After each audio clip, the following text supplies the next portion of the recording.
అమరావతి నుంచి సీఎం చంద్రబాబు విపరీతమైన పబ్లిసిటీని ఆశించడం వల్లే దాని చుట్టూ వివాదాలు ఎక్కువగా వస్తున్నాయంటారా? అంటే పబ్లిసిటీ ఆశించిన మాత్రాన విభేదాలు రావాలని ఏముంది. ఇప్పుడు క్వాంటమ్ వ్యాలీ చుట్టూ కూడా చాలా పబ్లిసిటీ ఆశించాడు. మరి క్వాంటమ్ వ్యాలీ అనే వివాదం అయిందా? సో క్వాంటమ్ వ్యాలీని జగన్ వ్యతిరేకిస్తున్నాడా? సో అందువల్ల పబ్లిసిటీ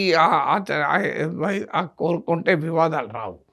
అది ఏంటంటే అమరావతిని ఒక రాజకీయ ఏకాభిప్రాయంతో అందరి భాగస్వామ్యంతో నిర్మాణానికి ప్రయత్నించలేదు. మీకు చంద్రబాబు నాయుడు ముఖ్యమంత్రి 2014లో అయితే అఖిలపక్ష మీటింగ్ పెట్టి రాజధానిపై నిర్ణయాలు తీసుకున్నారా?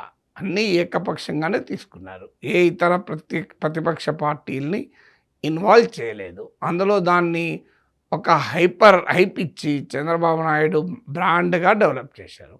ఎప్పుడైనా రాజకీయాలు ఎలా ఉంటుందంటే ఒకరి బ్రాండ్ ఇంకోరు ప్రమోట్ చేయరు, ఎందుకంటే అది తమకు నష్టం జరుగుతుంది అని. ఇప్పుడు జాతీయ ఉపాధి హామీ పథకాన్ని యూపీఏ ప్రభుత్వం తెచ్చింది.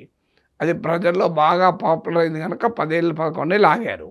ఆ 11 తర్వాత దాన్ని తీర్పడేది రామ్జీ అని తమ సొంత బిల్లు పట్టుకొచ్చుకున్నారు. సో అందువల్ల రాజకీయాల్లో కొన్ని పథకాలు కనీసం కంటిన్యూ అవుతాయి ఎందుకంటే ప్రజల్లో ఉన్న బలం రీత్యా. కానీ ఇలాంటి భారీ ప్రాజెక్టులు తమ ప్రత్యర్థి బ్రాండ్ను తాము ఓన్ చేసుకోరు. అందుకొరకు దాన్ని డిజోన్ చేసేటువంటి కార్యక్రమం చేస్తూ ఉంటారు. సో అందువల్ల అమరావతి పైన పబ్లిసిటీ వల్ల కాదు వచ్చిన సమస్య అది. దాని ఒక పొలిటికల్ కాంట్రవర్సీ అయింది కనుక, దాన్ని రాజకీయంగా వెపనైజ్ అయింది కనుక దాన్ని అందరూ వాడుకుంటారు.